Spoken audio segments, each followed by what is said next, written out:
วันนี้เราสิย่างขามครัวโกลเด้นเกต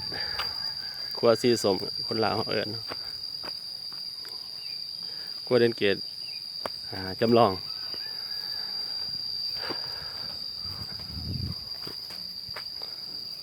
เป็นอันนี้เข้ามาส่วนนี้ก็มีนักท่องเที่ยวหลายโดยเด้อ1 2 3โอเคได้ละได้แล้วเอาแบบใกล้ๆมันเริ่มมีนักท่องเที่ยวเข้ามาแล้วเนาะฝนเสาตกโอ้ยขี้เหงื่อบัดนี้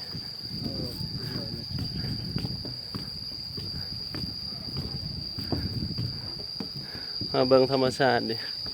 ภูเขาหินปูนทำจังแซ่บ่ได้ขึ้นอันนี้คือตัวเมืองเนาะ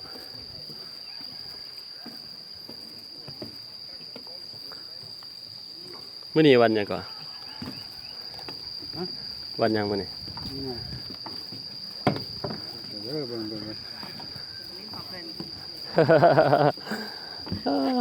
มาจากทางใดเนาะนี่มาจากปักเส ปักเซ่บ่เลย อ้าวคือกันได้นี่บ่แมนฮะ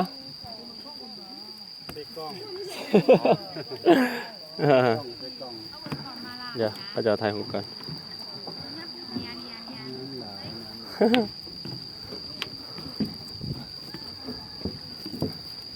น้ำมันเบิ่งเขาสะดุ้งนะมันสิได้บ่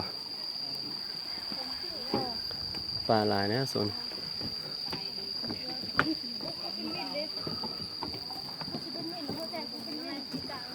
ครัวสีส้ม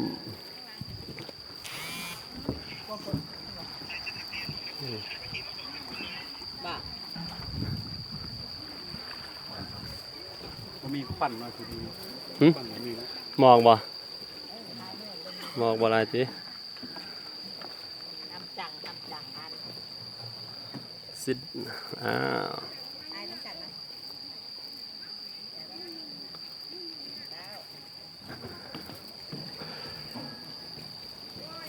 วิถีชีวิตของชาวบ้านอยู่นี่เนาะ